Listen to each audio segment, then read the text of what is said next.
Esiet sveicināti raidierakstā Kas notiek medicīnā? Mani sauc Dace Vintera, un šodien mēs turpināsim izziņu uz jautājumu, kas notiek medicīnā. Šoreiz mēs pievērsīsimies jautājumam, kas notiek digitālajā veselībā. Šodien mēs runāsim ne tikai par kādu konkrētu risinājumu, bet par veselas biedrības darbībām, kas sevī apvienot dažādus medicīnas digitalizācijas uzņēmumus un saistīto nozaru speciālistus Latvijā. Jau 2019. gadā ir dibināta Digitālās veselības biedrība ar mērķi objektīvi risināt veselības aprūpes izaicinājumus, kā arī, lai visaptveroši pilnveidotu un modernizētu šo nozari. Šodien mēs paskatīsimies uz ļoti aktuālu tēmu – mākslīgais intelekts veselības jomā. Vai tiešām šī tehnoloģija ir kļuvusi par revolūciju medicīnas nozarē, piedāvājot jaunas iespējas un risinājumus, kas var uzlabot pacientu aprūpi un veselības sistēmas efektivitāti? Mēs runāsim par reāliem mākslīgā intelekta piemēriem gan Latvijā, gan pasaulē, kā arī par to, ar ko pēdējā laikā nodarbojās Digitālās veselības biedrība. Tāpēc uz sarunu es esmu aicinājusi SIA Vigo Health valdes priekšsēdētāju, SIA prakses asistents valdes locekli, kā arī Digitālās veselības biedrības valdes priekšsēdētāju Kristapu Krafti. Sveiks, Kristap! Sveika, Dace! Paldies par uzaicinājumu man priekš te būt. Paldies, liels, ka ieradies. Man liekas, ļoti forša tēma, jo tiešām mēs aptveram nevis šobrīd kādu konkrētu projektu, kā mēs pirms tam esam runājuši, bet zinu, ka zem Digitālās veselības biedrības slēpjās jau ļoti daudzi vārdi, uzvārdi, uzņēmumi vispārējais. Varbūt sākam ar to, ka vispār pastāsti, kas ir Latvijas Digitālās veselības biedrība un ar ko tā nodarbojās? Jā, tātad mēs jau pēc nosaukuma laikam ir vairāk un mazāk skaidrs, ko mēs darām. Mēs apvienojam uzņēmumus, kas strādā digitālās veselības jomā vai IT risinājumu jomā veselības aprūpē. Tie tātad ir gan lieli uzņēmumi, arī zinām uzņēmumi Latvijā – Meditec, Meditec AB, Datamets, Bluebridge Technologies. Tie ir uzņēmumi, kas izstrādā lielākās IT sistēmas, ko Latvijas veselības aprūpes iestādes un organizācijas izmanto. Bet tas nav viss. Tie ir arī daudz mazi uzņēmumi, daudz startupi, jeb jaunu uzņēmumi, kuri darbojās ar inovācijām, kuri izmanto ļoti daudz mākslīgo intelektu, sevišķi pēdējā laikā. Un šie uzņēmumi ir apmēram pusi uz pusi. Pusi tādi lielāki un pusi tādi mazāki. Bet arī tas vēl nav viss, jo mums ir daži tādi biedri, kurus mēs arī ļoti cienam, un tie ir ārstniecības personas. Mums ir daži ārsti, daži rehabilitācijas un ergoterapijas eksperti. Mums ir arī studenti, un mums tikko ir pievienojusies arī universitāte. Tā kā patiesībā tā biedrība kopā šobrīd apvieno 30, jau laikam mazliet vairāk kā 30 biedrus no dažādām jomām, bet katrā ziņā kaut kā viņi visi ir saistīti ar veselības aprūpi un digitalizāciju veselības aprūpē. Un galvenais mērķis, kāpēc jūs visi tik lielā skaitā 30 plus esat apvienojušies zem vienas biedrības? Redzi, šajā jomā sevišķi pēdējā laikā notiek ļoti daudz izmaiņu. Patiesībā jau pēdējos 20 gados līdz ar digitalizāciju ir notikušas daudz izmaiņas, bet tās ir kļuvušas ļoti straujas, es teiktu, pēdējos 5 gados un sevišķi pēdējos 2-3 gados. Un ja tās izmaiņas netiek bīdītas vienā virzienā, tad mēs beigās dabūsim hausu. Un patiesībā šobrīd jau mēs esam tādā mazliet hausa situācijā, kuru mēs ar biedrību cenšamies glābt un cenšamies stūrēt loģiskā virzienā. Šobrīd bieži vien pie lēmumu pieņemšanas vai lēmumu izdomāšanas galda sēž cilvēki, kuriem ir labas idejas, bet kuri varbūt nav paši kompetentākie tajā jomā. Mēs tad gribam to kompetenci dot, un mēs viņu gribam dot fokusētu, visi kopā vēlams vienu, un tāpēc mēs esam apvienojušies zem vienas organizācijas, kura tad bīda šīs te idejas. Piemēram, tagad mēs tikāmies vakardien ar Dāņu datu arhitektūras ekspertu, kurš ir ieviesis datu arhitektūru veselības jomā Dānijā. Pēdējos gadus pie tā ir strādājis. Un vakardien mēs kā biedrība, ļoti daudz biedri tikās ar viņu. Kāpēc? Lai mēs palīdzētu Latvijai izveidot tādu datu arhitektūru, kura ir ilgtspējīga, kura ir, es atkārtošos vārdu, loģiska, jo, diemžēl, bieži vien tas, kas notiek industrijā, ir priekš mums liekas neloģiski. Un tāpēc mēs, teiksim, uzaicinām kaut kādus lektorus, parunāt ar biedriem, noformulēt mūsu kopīgo viedokli, un tad to viedokli, kā es teicu, fokusēti sniegt gan politikas veidotājiem, kas ir Veselības ministrija, gan politikas īstenotājiem, kas ir NVD vai Latvijas Digitālās veselības centrs LDVC. Protams, mēs darām daudz dažādas lietas, bet es teiktu, ka šis te vēlme doties vienā loģiskā virzienā ir tas svarīgākais. Tas ir ļoti apsveicami un īstenībā ļoti forši dzirdēt, ka tā notiek. Es domāju, ka prieks arī būs skatītājiem, klausītājiem to dzirdēt, jo esam jau runājuši arī vairākos iepriekšējos raidījumos par to, ka ir ļoti svarīgi šobrīd, lai spēj sarunāties, piemēram, slimnīcas savā starpā, reģioni savā starpā. Un tas galvenais, man liekas, tā mūsdienu tendence, lai sāk sarunāties arī tehnoloģijas savā starpā, nevis tikai katrs sēž uz tā sava. Tāpēc varbūt, kad tu kā biedrības galva, kā teikt, varētu pateikt, kādas ir šīs problēmas, kuras mēs redzam Latvijas medicīnas nozarē šobrīd, ar kurām vajadzētu strādāt, pie kurām vajadzētu cīnīties, kā arī jau pieminēju šo vārdu, un kur fokusēties? Dace ir vāks. Okay. Jo šobrīd, es tev pastāstīšu, vakarnē bija saruna ar vienu onkoloģu no Austrumu slimnīcas, un viņa man saka, Kristap, ja pacients ir bijis ķīmijterapijas Stradiņas slimnīcā, es nezinu, kas viņam tur ir darīts. Es nezinu, kādus viņam medikamentus laida, kurā lokalizācijā, ko tieši darīja, cik ilgi to darīja. Es nezinu, kas ir noticis. Tikai tas, ko pacients man pastāsta. Nu, cerams, ka pacients ir paņēmis līdzi dokumentus par to, kas ir darīts, bet principā viņa nevar par to uzzināt. Tāpat tās uzņemšanas nodaļā ārsti, speciālisti bieži vien nezina, kas ar pacientu, kāda ir pacienta anamnēze vai iepriekšējā medicīnas situācija. Piemēram, nezinu, pret kurām zālēm var būt alerģija, kuras zāles varbūt nestrādā, kādas traumas ir pēdējā laikā bijušas, varbūt ir bijusi tikko kāda operācija, par kuru uzņemšanas nodaļā ir jāzina, bet tas nekur nav redzams, tas nekur nav uzrakstīts. Ja cilvēks ir uzņemšanas nodaļā tajā pašā slimnīcā, kur viņam bija operācija, nu super fantastiski, tad varbūt kaut ko zina par šo pacientu. Ja? Bet ja cilvēks ir tikko operēts, piemēram, Stradiņas slimnīcā un pēc tam aizved uzņemšanu Austrumu slimnīcā, atkal neko tas ārstējošais ārsts nezina. Un tā ir nenormāla problēma. Tur ir tam pacientam ir milzīgs risks stultās nomirt, ja ārsts nezinās, ko viņam darīt. Un tāpēc tas, ko tu pieminēji par datu apmaiņu vai sarunāšanos savā starpā, dažādu sistēmu, dažādu veselības iestāžu sarunāšanos savā starpā, tas ir cilvēka dzīvības vai nāves jautājums. Un šobrīd tas neeksistē. Mēs nesen bija, starp citu, sižets panorāmā laikam par to, kā Stradiņas slimnīca un Austrumu slimnīca ir sākuši apmainīties savā starpā ar datiem. Jā. Tu domā, tā ir realitāte? Mums bija pat raidījums par to, mums stāstīja, kā tas realitātē notiek. Tātad ārsti par to nezina. Izrādās, ja realitātē tas nestrādā. Varbūt ir tie, kas ir izdomājuši, viņi ar labu ideju, tā ideja ir fantastiska, tur vajadzētu visiem slēgties klāt, ja? Bet tā ir palikusi pusizdarīta lieta, jo praksē ārsti ir kaut ko panorāmā redzējuši, bet patiesībā nezinu, kas tas ir. Tas normāli. Un tāpēc mēs daudz strādājam tātad šobrīd pie datu arhitektūras, jo tā ir prioritāte arī valsts pusē, LDVC pusē un NVD pusē tā ir prioritāte. Un mēs strādājam arī pie datu apmaiņas standartiem. Mums ir ļoti svarīgi noteikt, kādā veidā mēs ar datiem apmainīsimies. Un ko es domāju mēs? Tie, kas mēs strādājam tajā digitālās veselības jomā, ja tur tie paši ārsta birojas, kuriem ir viņi apkalpo lielākās slimnīcas, ja?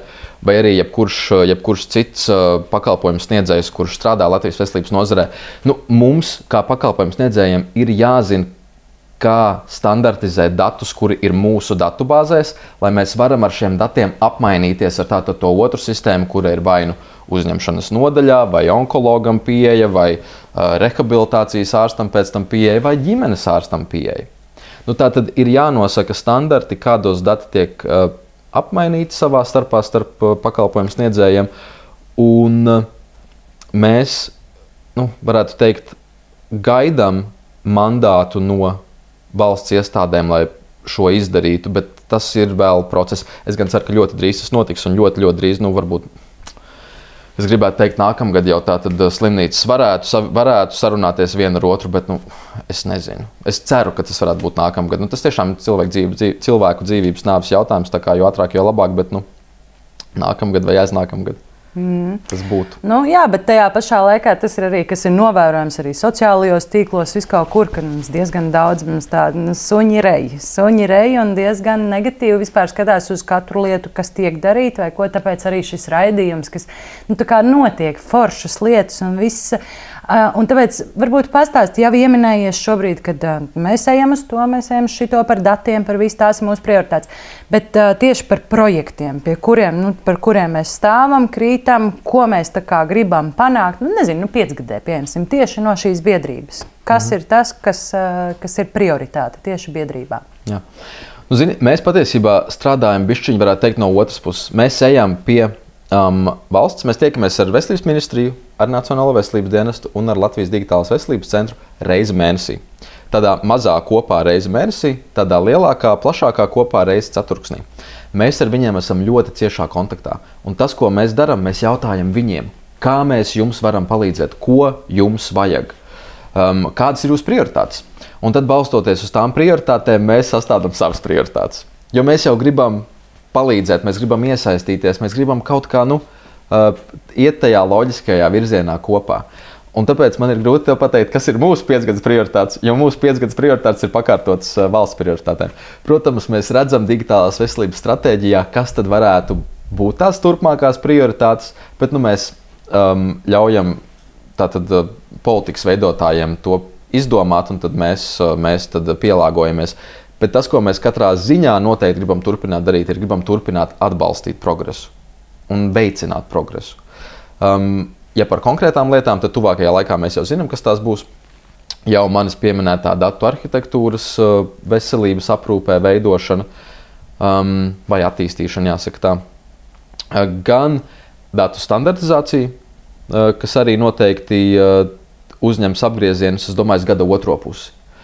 Un tad varētu teikt, ka telemedicīna vai attālinātie pakalpojumi varētu būt tas trešais, kur mēs arī jūtam vilkmi no politikas veidotāja puses jau no pagājušā gada un vispār jau no Covid laika, bet izskatās, ka tas būs tāda augstākā prioritāte arī varbūt šī gada beigās, nākamā gada sākumā. Un tā kā tās varbūt būtu tās 3, bet patiesībā tikko mēs pabeidzām vienu mūsu iekšējo prioritāti, kas ir sekojoša. Mums universitātes teica un mācību spēki, es arī šeit pasniedzu Rīgas Traģiņu universitātē digitālās veselības kursus, bet mums daudzi universitātes un mācību spēki teica, ka viņiem grūti savā starpā sarunāties, jo nav vienota terminoloģija digitālās veselības un vispār veselības aprūpas IT jomā. Un tad, ko mēs kā biedrība izdarījām, pieskāros mikrofonu. Un tātad tas, ko mēs kā biedrība izdarījām, ir mēs uztaisījām glosāriju, kas ir tāda kā vārnīca, kas zināmākos terminus pirmkārt paskaidro un saliek arī viņiem klāt sinonīmus. Jo bieži vien mēs runājam par to pašu lietu, bet izmantojam dažādus vārdus. Un tad nevar saprast, vai tā tiešām ir tā pati lieta, vai tā nav tā pati lieta. Universitātēs mācību spēki nezina, kā lai kaut ko paskaidro, kā ir precīzāk, kā nav precīzāk, ko nozīmē telemedicīna, vai telemedicīna ir arī, kad ārsts savā starpā sazvanās, vai ne tikai ārsts ar pacientu. Tas ir arī tā, kā ārsts savā starpā sazvanās. Ja? Tātad mēs tikko pabeidzām darbu pie glosārija, un tūlīt arī nākamā mēnesi to prezentēsim publiski. Tā kā tas varbūt ir tāds iekšējais viens mērķis, ko mēs jau esam izdarījuši. Nē, forši, bet tomēr gribās pieskarties tam, ka mēs jau minēja dažus vārdus, jau lielākus, mazākus ārstus atsevišķi, bet par risinājumiem. Gribās tomēr palapoties šajā raidījumā.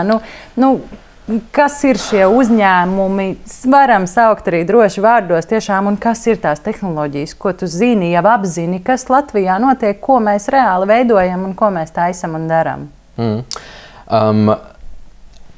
Es gribu teikt 2 lietas. Viens ir tas, ko es zinu mūsu biedrības iekšienē, kas notiek, kas ir par uzņēmumiem, kur ir mūsu biedri, bet es patiesībā zinu arī, ka šobrīd pēdējā laikā notiek strauji lietas arī ārpus mūsu biedrības, ar komandām, kuras vēl nemaz nav uzņēmumi, ja? Bet kuras jau ir sākušas, vismaz 3 komandas es zinu, kuras ir sākušas darboties tādā vēl, angliski to sauc par stealth mode, vai tādā neredzamākā plaknē šobrīd, bet arī attīsta mākslīgā intelekta tehnoloģijas veselības jomā, un tas ir fantastiski. Mums ir visiem lieliem un maziem uzņēmumiem jādomā arvien vairāk par mākslīgo intelektu, jo tā ir tagadne jau šobrīd, bet pēc 3 gadiem vai 5 gadiem mēs vienkārši varam attapties brīdī, kad jau ir par vēlu kaut ko darīt, jau ir ienākuši spēcīgi mākslīgā intelekta spēlētāji, kur ir pilnībā mainījuši industriju. Tā kā šobrīd gan lieliem, gan maziem, gan pašā sākuma stadijā esošiem uzņēmumiem ir jādomā par mākslīgo intelektu. Ja mēs runājam, kas notiek tātad kaut kādos konkrētos Latvijas uzņēmumos, tad no biedriem es gribētu uzsvērt, bet, izdalīt kaut kādus dažus no biedrības biedriem. 30, tagad sarakstiņā ar visiem 30, izvelkam. Labi. Izdalīt dažus varbūt nebūtu korekti, turklāt arī tie biedri, kurus nepieminēšu, nepiedos. Bet katrā ziņā es varu teikt, mums ir ļoti veiksmīgi risinājumi, kuri strādā telemedicīnas nozarē, tādi, kuri strādā un automatizē vairākus administratīvos procesus, piemēram, reģistratūru padara daudz vienkāršāku un ērtāku. Un tad ir, protams, daudzi tādi, kuri strādā veselības aprūpes iestādēs un kuri atvieglo dokumentu plūsmas procesus. Tu jau arī vienā brīdī pieminēji, ka ir šobrīd daudz projektu notiek NVD pusē un daudz jauni uzstādījumi nāk. Piemēram, iesūtīt izrakstus 5 dienu laikā kopš pacienta izrakstīšanās, un tad tur arī ir jāpieliek diezgan daudz pelēkās šūniņas, lai varētu izdomāt, kā to automatizēt un kā to, varētu teikt, ieviest dzīvē šo prasījumu, no NVD. Un tur jāsaka, ka lielie uzņēmumi droši vien, kas spēr tādus veiksmīgākos soļus.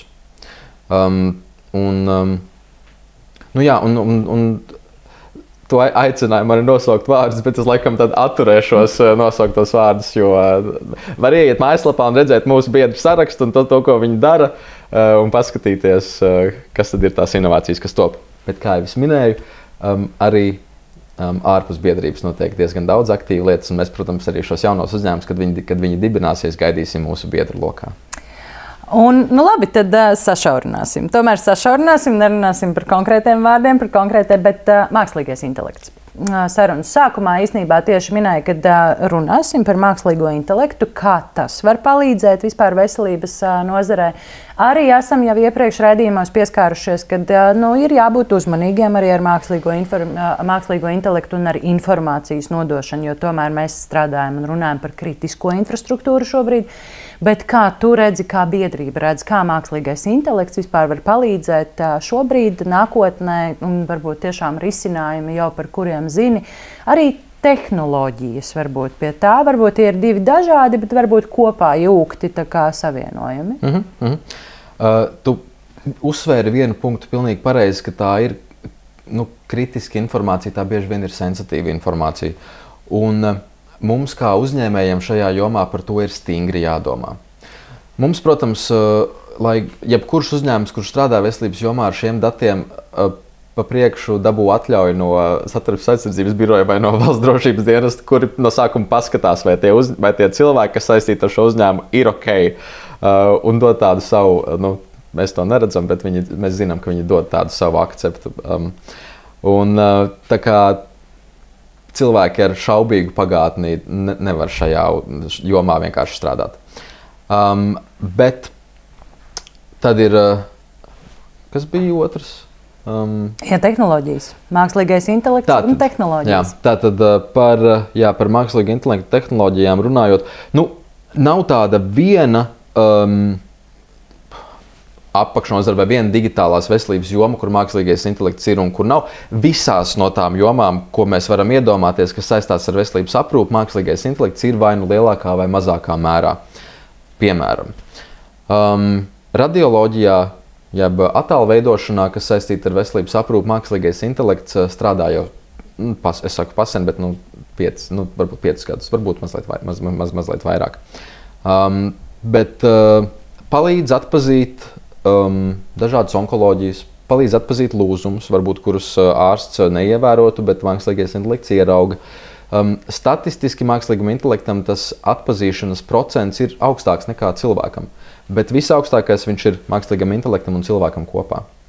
Tā kā noteikti nevajag no mākslīgā intelekta baidīties, jo tas būs palīgs veselības nozarē.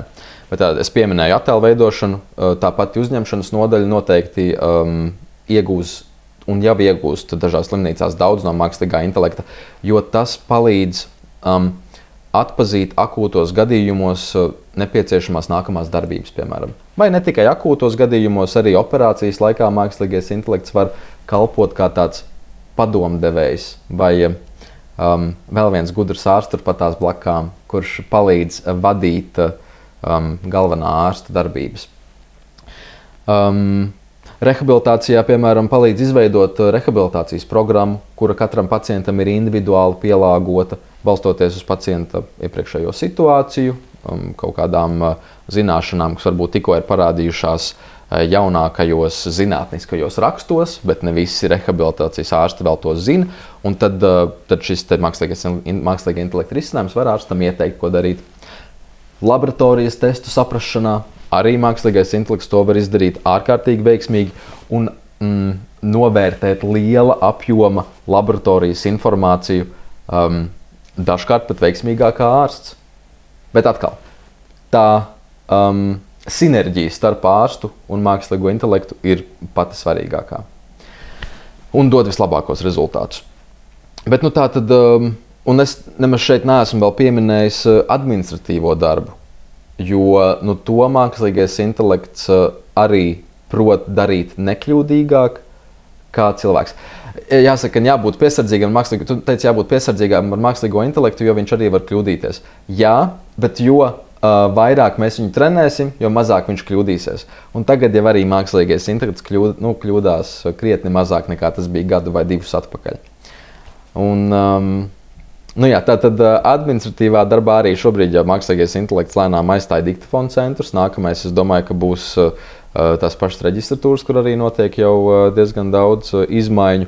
Un es domāju, finanšu departamenti arī jau var trīcēt biksēs par savu darbu. Tā kā tas nāk iekšā visur. Nāk iekšā, forši, uzņēmumi dara, Latvija var, bet vai sabiedrība ir gatava? Vai sabiedrība ir gatava īstenībā mainīt savu domāšanu, panākt pretī tehnoloģijām, visam šim mākslīgajam internetam, visiem šiem jaunumiem, kas vienkārši nenormālos ātrumos bliež virsū. Kā liekas, kā vispār sabiedrības to skatās un kādus ieguvumus, izmantojot izdevību, kādus ieguvumus sabiedrība var iegūt ar visu šo, ko mēs jau redzam, ko mēs varam izdarīt? Dace, es jau iepriekš teicu, ka vāks ir saistībā ar datu apmaiņu, bet vēl lielāks vāks būs pēc dažiem gadiem, kad mākslīgais intelekts tiešām ieņems lielu vietu mūsu dzīvēs. Šis ir man sirdī īstenībā nedaudz sāpīgi, bet ja mums jau šobrīd ir nevienlīdzīga sabiedrība, tad, ja mākslīgais intelekts netiks mums visiem mācīts lielākā mērā, kā tas ir šobrīd, tad mums būs vēl nevienlīdzīgāka sabiedrība. Būs vēl lielāks atstatums starp tiem, kam ir resursi, un starp tiem, kam nav resursi, nauda. Jo mākslīgais intelekts nāks iekšā vienalga, vai sabiedrība tam ir gatava vai nav gatava. Jā, jo mēs arī zinām, ka mums arī trūks speciālisti, kur arī ir jānāk iekšā. Tas ir vēl viens iemesls, kāpēc īstenībā tam ir agri vai vēl jānotiek. Jā. Un mākslīgam intelektam, tam progresam, kas notiek ar mākslīgu intelektu, ir vienalga, vai mēs esam vai neesam gatavi.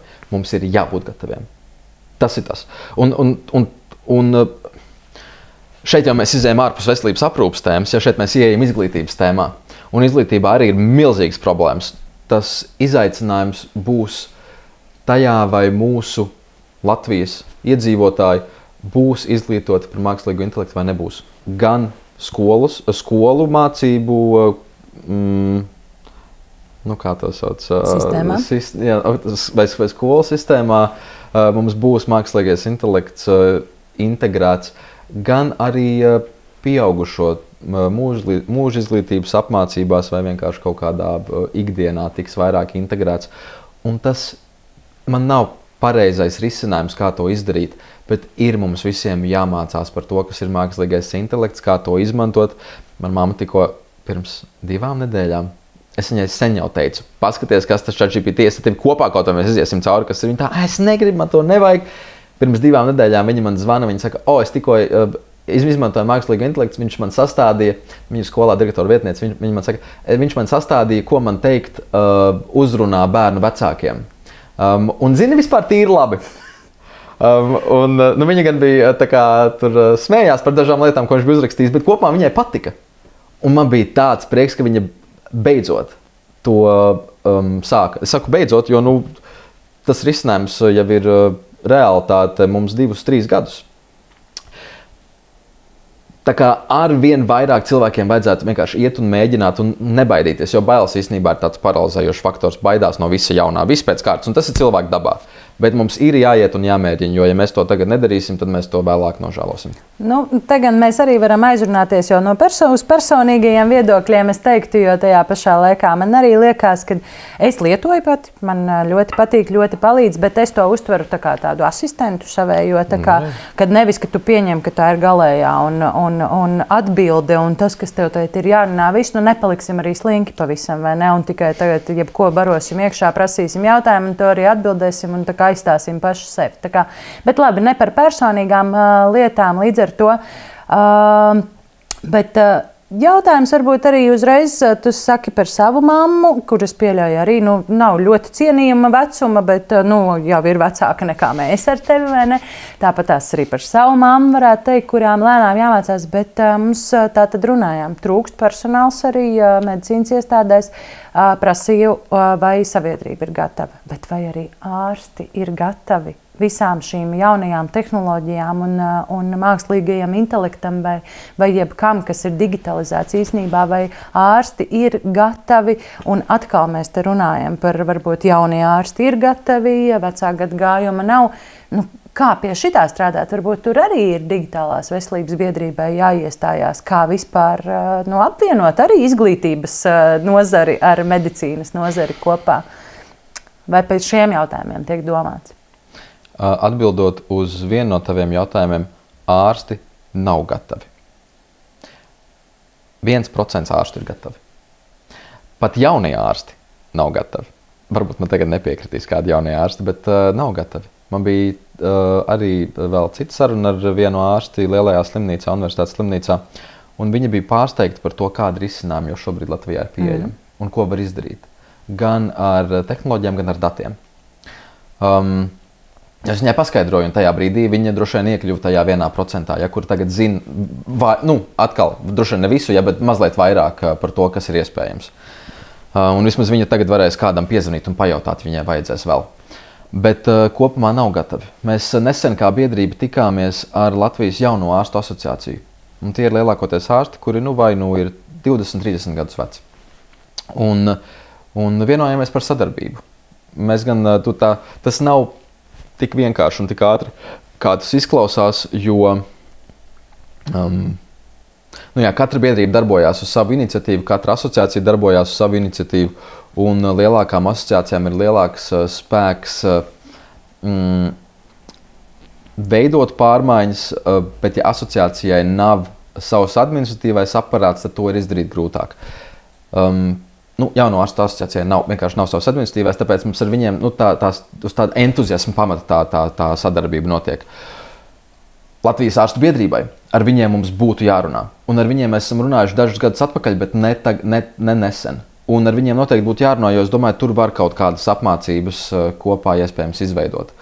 Bet mēs, protams, mēs ejam ar savu iniciatīvu, cik spēcīgi mēs varam, un tad mēs sagaidām, ka viņi nāks arī mums pretīm un aicinās mūs. Nāk strauji tehnoloģijas iekšā medicīnā un mākslīgais intelekts iekšā medicīnā, un vai viņi ir gatavi? Nē, viņi nav.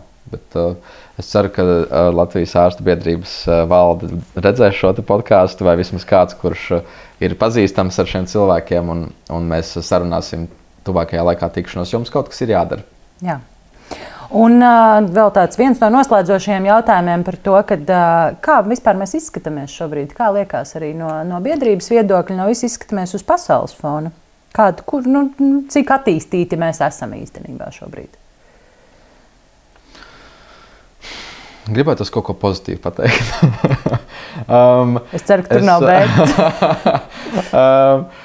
Kaut kur pa vidu mēs esam. Es varbūt pat vairāk nekā tikai pa vidu. Mēs neesam sliktā pozīcijā. Pat patiesībā mēs Latvijā bieži sūdzamies, ka mums neizdodas kaut kādi iepirkumi vai tiek izšķērdēta nauda to dēļ. Vai ir kaut kādi nekompetenti lēmumi un muļķīgas stratēģijas, bet mēs Latvijā neesam nekāds izņēmums pasaules fona. Vācijā, iedošu varbūt 2 valstu piemērus no sākuma. Vācijā, piemēram, vienā normālā universitātes slimnīcā ārstiem ir jādarbojas ar aptuveni 57 dažādām digitālajām platformām. Citiem ārstiem mazāk, citiem vairāk, bet tur ir vēl lielāka plejāde ar pakalpojumiem, ar atsevišķiem loginiem un parolēm nekā Latvijā. Latvijā, man liekas, ir vismaz 4-5, kas ārstiem tā kā ir ikdienā jāizmanto. Tad Vācijā ir 57. Un iedošu vēl vienu Francijas piemēru. Tur mēs Latvijā sūdzamies par to, cik e-veselība ir dārga un cik daudz naudas ir izlietotas neefektīvi, veidojot e-veselības sistēmu, un cik tā sistēma beigās tur ir novecojusi un tā. Es tagad nezinu konkrētus skaitļus, bet tie ir droši vien 2 ciparu miljoni, kas ir izlietoti e-veselībai. Piemēram, Francijā viņi nofeiloja savu pirmo e-veselības projektu, un tas projekts viņiem maksāja 2 miljardus. Un viņi nofeiloja to projektu.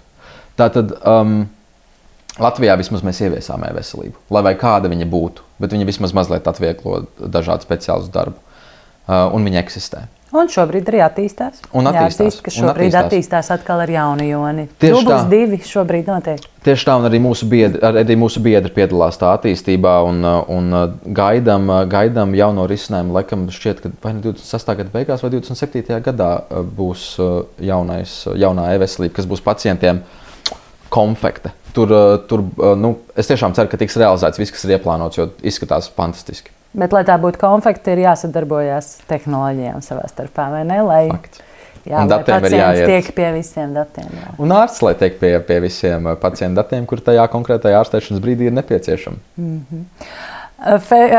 Par feileriem runājot, Francija feiloja, jau teici, bet arī pirms raidījuma teici, gribu pablēņoties bišķīt šajā raidījumā. Varbūt, ka tev ir kāds izcils piemērs, kas ir, es nevienam droši vien citā raidījumā neuzdotu šo jautājumu. Tu esi tik pozitīvs, foršs cilvēks, ar kuru aprunāties un smaidīt kopā, tu mācies izstāstīt kādu varbūt neveiksmīgu stāstu ar lielu smaidu. Pastāsti kaut ko, kas ir? Jā, tāds nākot šajienes arī, es tieši gribēju arī kaut ko tādu interesantāku, varbūt mazliet vieglāku tematu, bet man ir prātā viens temats, kurš ir traģikomisks. Ja, tātad gan smieklīgs, bet reizē arī traģisks. Es ceru, ka tu. Bet šis piemērs nav mans piemērs, bet tas ir piemērs realitātei no Latvijas. Kādus 10-15 gadus atpakaļ viens mans kolēģis strādāja pie jaunas programmatūras, kuru viņi ar komandu izstrādāja. Viņiem komandā bija vairāki ārsti un programmētājs. Un varbūt nesaukšu jomu, kurā tas notika, bet viņi tātad kopā bija uztaisījuši sistēmu. Ļoti labu sistēmu, kuru tūlīt plānoja palaist. Un tad vienā brīdī sistēma principā gatava, tūlīt jāpalaiž, bet programmētājs neatbild. Neatbild vairs uz zvaniem, e-pastiem, pilnīgs klusums. Un, ko tagad tie kolēģi pārējie dodās pie programmētāja uz mājām un mēģinās saprast, kas notiek. Mums tūlīt jāpalaiž. Mēs esam iztērējuši desmitiem, varbūt 100,000 eiro. Ja? Dodās pie programmētāja uz mājām. Un turklāt programmētājs nebija iedevis lietotāju vārdu un paroli un kodu. lai piekļūtu kodam un visam tam, kas no kā programmatūra ir veidota. Un, tātad šie te pārējie kolēģi dodas pie programmētāja uz mājām un atrod programmētāju mirušu. Un programmētājs paņēma kapā sev līdzi visu lietotāju vārdu un paroli un visu kodu. Auč! Un tāpēc es saku, drausmīgs stāsts, jo tas ir traģisks stāsts, bet milzīgs fails. Iztērēts nenormāli daudz naudas, salīdzinoši daudz naudas. Sistēma ir uztaisīta, bet sistēma ir aizgājusi līdzi programmētājiem uz kapiem. Nenovēlu pilnīgi nevienam šādu, un tāpēc paskatīsimies un pasapņosim tomēr par nākotni, un nezinu, tavs personīgais viedoklis vai tajā pašā laikā arī biedrības viedoklis, es pieņemu, ka esat par to sapņojuši kopā, kā teikt, 10 gadi vai vispār nākotni, cik tālu mēs spējam aizskatīties, kādu tu redzi šo medicīnas nozari Latvijā, kādi mēs būsim, uz ko mēs ejam, ko mēs radām, ko mēs radīsim, cik tālu mēs par mūsu fantāziju spēj aizsniegties. Jā. Pirmkārt jau laikam, lai nevieni dati un neviena programmatūra nepiedara tikai vienam cilvēkam, jo viss ir sadarbībā, kā mēs to runājām, visam ir jābūt, daudzām no lietām, par ko mēs šobrīd runājam, ir jābūt, vai no open source vai kaut kādā veidā sadarbspējīgām vienai ar otru. Kā tur bija tas teiciens, ja tu kaut ko ļoti vēlies, visa pasaule sadodās rokās. Apmēram, vai ne? Jā, bet kā es iztēlojos tātad to nākotni? Zini, pēc gadiem 10 es pamostos, pirmā lieta aizies tolti pačurāt, tolts pots saprot uzreiz, kāds man ir bijis miegs, un varbūt kāds man ir, tātad tolts pots analizē uzreiz to pašu urīnu paraugu, ko mēs nesam, pirmo urīnu, ko mēs nesam uz laboratoriju. Ja? Uzreiz izanalizē visu, pasaka man, kāds man ir veselības stāvoklis. Varbūt mana gulta jau man ir pa nakti noskenējusi. Ja nu gadījumā man vajag kaut kādu papildus izmeklējumu, es varu turpatās mājās, piedurt pirkstiņu, ja, un man iedod varbūt manu asinsainu. Es redzu, ka mēs ejam uz slimnīcām retāk. Daudz kas vairāk notiek mūsu mājās un ir integrēts mūsu dzīvē. Es nesaku, ka tā būs realitāte. Es saku, ka tas ir mans sapnis. Ja? Bet uz slimnīcu mēs ejam tiešām tad, kad mums ir kaut kas akūts atgadījies. Un tas ir labi īstenībā, jo slimnīcas ir nevien vietas ar augstu intelektuālo potenciālu un vietas, kur mums palīdz, bet arī vietas, kurās dzīvo ļoti daudz baktēriju. Un vietas, kuras patiesībā bieži vien ir bīstamas cilvēkiem ilgāku laiku uzturoties. Īpaši ar zemu imūnsistēmu. Tieši ar zemu imūnsistēmu. Tā kā manā nākotnē mēs slimnīcās esam retāk, bet slimnīcas ir spējīgākas nekā šobrīd. Ārsti ir gudrāki, jo viņiem ir šie te asistenti blakus. Gudrie digitālie asistenti, kuri viņiem ikdienā palīdz. No ārstu perspektīvas skatoties, pēc 10 gadiem es redzu, ka viņiem ir krietni mazāk laika jāpavada dokumentējot procesus. Ārsti pēc 10 gadiem atkal ārstē cilvēkus. Un pacienti atkal jūtas sadzirdēti. Jo, kā ir šobrīd, ārstam nav laika pavadīt laiku ar pacientu, ārstam ir jādokumentē to, kas noticis, laiks ir ierobežots. Un viņš uz pacientu citreiz pat nepaskatās, ja tikai datorā uzdod jautājumus un tikai datorā sēž. Pēc 10 gadiem es redzu, ka tas tā vairs nebūs. Tātad daudz vairāk. Pieminēja diagnostiku, bet arī atvesaļoties mēs varēsim mājās.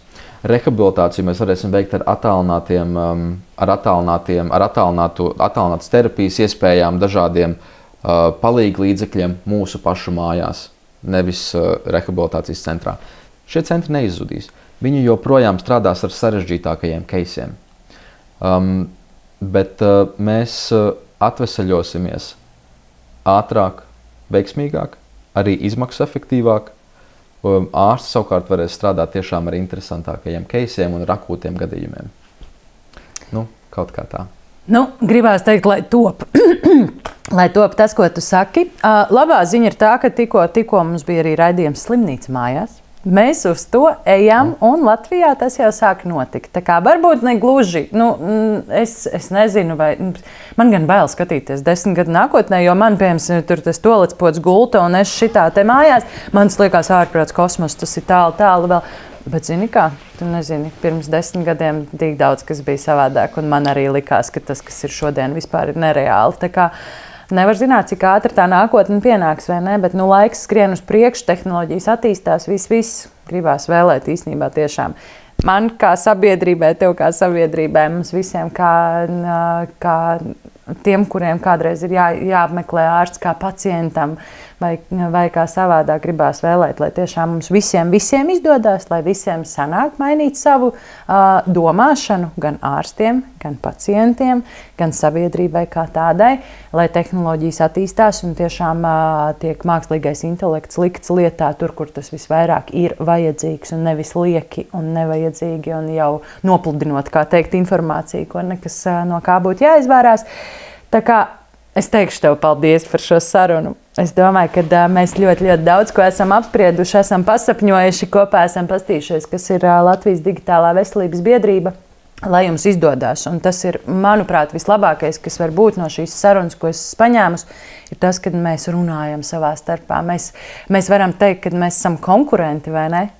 Es arī esmu medicīnas nozarē iekšā. Mēs esam konkurenti, bet tajā pašā laikā tas ir forši, ka mēs esam sākuši darīt visi tādā vienā redzējumā, vienā skatījumā, viena mērķa vārdā. Un tas ir tikai apsveicami, kad veidojās šāda biedrība un tiešām nāk ar vien vairāk un vairāk pulcē ap sevi šos konkurentus, bet tajā pašā laikā, kas ir spējīgi arī sarunāties. Un es gribētu tev papildināt, ka mums pietiks vietas visiem. Jā. Mums pietiks. Jā. Uz šīs nots arī beidzam. Mēs noteikti tiekamies nākamajā, kas notiek medicīnā raidījumā. Skaties kas notiek medicīnā arī visus iepriekšējos raidījumus. Paldies tev milzīgs, Kristap, par to, ka tu ieradies. Mazliet arī pavlēņojāmies, pasmaidījām pilnīgi noteikti diezgan daudz. Tā kā paldies un tiekamies. Atā! Atā!